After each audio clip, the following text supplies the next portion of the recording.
मित्रांनो, एक दुःखद घटना आमच्या शेजारची आणि पाहुण्यापैकी माझ्या वेळेच्या प्रसंगी नवरा बायको पण धावणारी, माझ्या वेळेला साथ देणारी असे दगडू भाऊ पाटील हे आपल्यातून आज निघून गेलेत आणि त्यांच्या आत्म्याला शांती मिळो हीच ईश्वरचरणी प्रार्थना.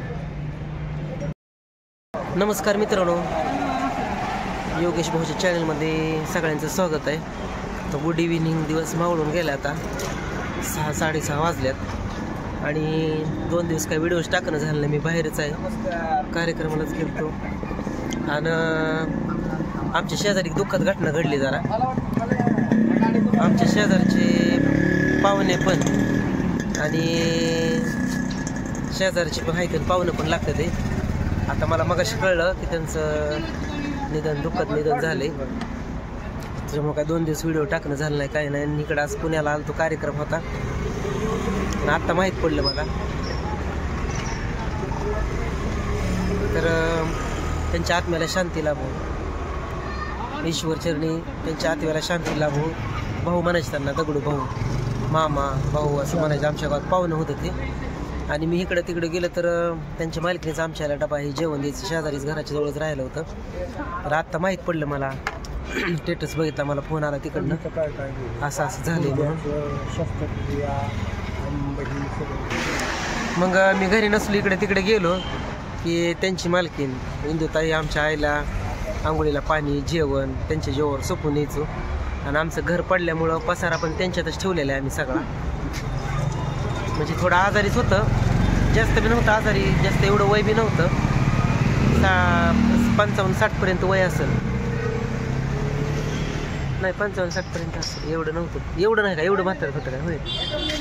पण मी इकडे तिकडे गेलो की आमच्या आईला त्यांच्या जेवावर सोडून यायचं.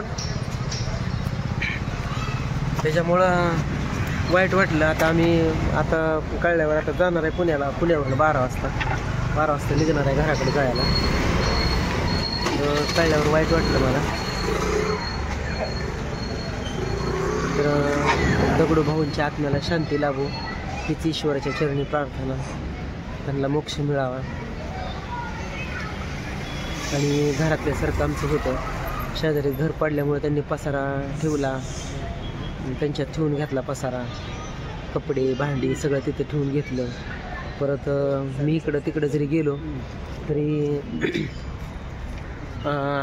आईला आमच्या जेवण खावण सगळं द्यायचं. आता मी 2 दिवस, काल पण नव्हतं आज पण नाही, तर मी त्यांच्या जेवावरच आईला सोडून यायचो तिथं.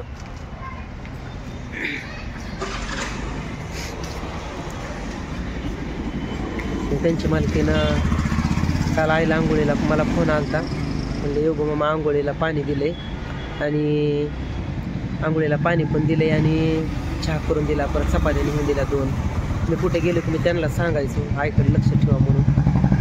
पण मला वाईट वाटलं. मला आता कळलं, म्हणजे त्यांचं दुपारीच झालं वाटतं 3 वाजता का काय, 2 वाजता का 3 वाजता दुःखद निधन. मला आत्ता कळलं, म्हणजे मगाशी फोन आला, एक तासभर झालं.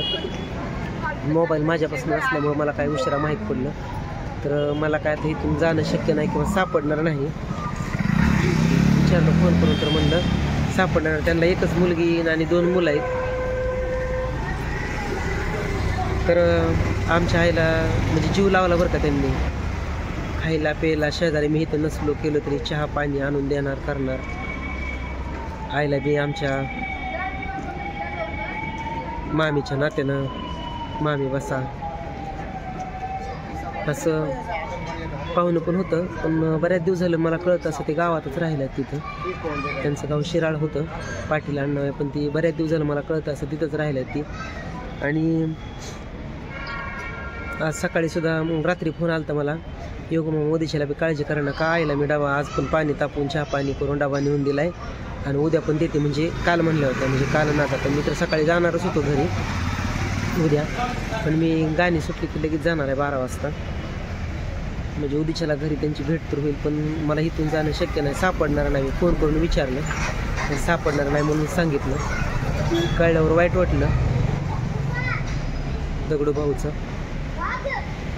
म्हणजे कसं असतं, माणसाचा पाण्याचा बुरबुडा आहे देह म्हणजे कधी वेळेल कधी सांगता येत नाही. आजारी होतं पण एवढं सिरियस नव्हतं. पण शेवटी कसं देवाची आज्ञा आली, देवाचं बोलून आलं, तिथं कोणाचं काही चालत नाही. आणि दगडू भाऊंची आठवण म्हणून मी म्हणलं बोलावं, थोडं आपल्या फॅमिलीला सांगावं. पण त्यांनी लय सहकार्य केलं. आमचा नवरात्रात घर पडल्यावर आम्हाला त्यांनी लय जीव लावला, किंवा काहीतरी 2 घास आमच्या मुखात खाऊ घातलं. त्यांचा उपकार मी नाही विसरू शकत. कसं असतं, मस्त खायला कोणी बी घालू द्या, पण वेळेला नसतं ना, वेळेला कोणी खाऊ घालतं ना, त्याचा उपकार कधीच नाही विसरावं.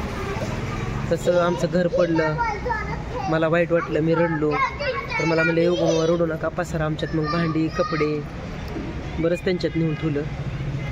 आणि स्वयंपाक पाणी पण इथं करते, इथं जेवण पण नाही. मी एक दिवस पण म्हणजे तसं कसं त्यांच्यात जेवण खावणं वेगळंच असतं, मी मंदिरातच करून खायचो. तर आईला काही नवं केलं तरी पण आईला ती आणून देते, ती द्यायच्या. पण आज त्यांच्यावर वेळ आली, किंवा पाटील परिवारावर दुःखाचा डोंगर कोसळला. आणि त्यात माझी सर्व फॅमिली पाटील परिवाराच्या दुःखात सहभागी आहे. आणि दगडू भाऊंच्या आत्म्याला शांती मिळावं हीच परमेश्वराच्या चरणी प्रार्थना, आईच्या चरणी प्रार्थना. भाऊंचं स्वभाव लई चांगलं होतं.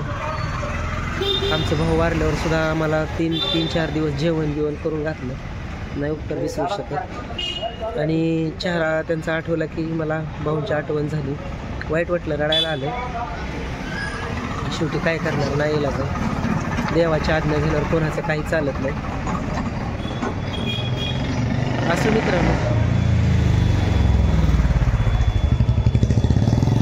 आमच्या दगडू भाऊंना तुम्ही सर्वजण दुःखात भाऊंच्या सहभागी आहात. आणि त्यांच्या मुलांबाळांवर दुःखाचा डोंगर कोसळलाय. वाईट वाटलं, कारण ज्या माणसाने साथ दिली ना, त्या माणसाने खरंच अशी वेळ आली की वाईट वाटतं. पण काय करणार, मी आहे पुण्यात. मी फोन करून विचारलं आमच्या शेजारच्या तिथं दुसऱ्या माणसाला, तर ती म्हणली येऊ नाही सापडणार. एक मुलगी जवळच आहे, तिथे एक 20 किलोमीटरच्या अंतरावरच मुलगी आहे त्यांची. त्याच्यामुळं मुलगी काही 15-20 मिनटात येऊ शकते. 20 किलोमीटरच्या अंतरावर असल्यामुळं कळलं की लगेच. त्याच्यामुळे जास्त वेळ नाही ठेवणार. आणि मुलगा एक बाहेर शिकायला, मुलगा बाहेर शिकायला, थोरला तिथंच आहे. पण माझं घर पडलं त्यावेळेस मला कुणी साथ दिली नाही, पण त्यांनी साथ दिली. घर पडलं, मी मारता वाचलो. आणि त्या भाऊंनी आणि भाऊंच्या मालकीनीनं आम्हाला वेळेला चहा करून दिला, जेवण करून दिलं. पसारा त्यांच्यात ठेवून घातला. कोण कोणाच्यात पसारा ठेवायला लागले, कोण कोणाच्यात ठेवून घ्यायला लागले. पण आमची त्यांनी वेळ खूप जाणली होती, लई वेळ जाणली होती, म्हणजे लई. त्यांचे उपकार मी नाही विसरू शकत. पांडुरंगा भाऊंच्या आत्म्याला शांती मिळो, आणि त्यांच्या घरच्यांना दुःख सावरण्याची ताकद मिळो, हीच आईच्या चरणी आणि भगवंताच्या चरणी प्रार्थना. असू द्या मित्रांनो, परत एकदा भाऊंना भावपूर्ण श्रद्धांजली. धन्यवाद.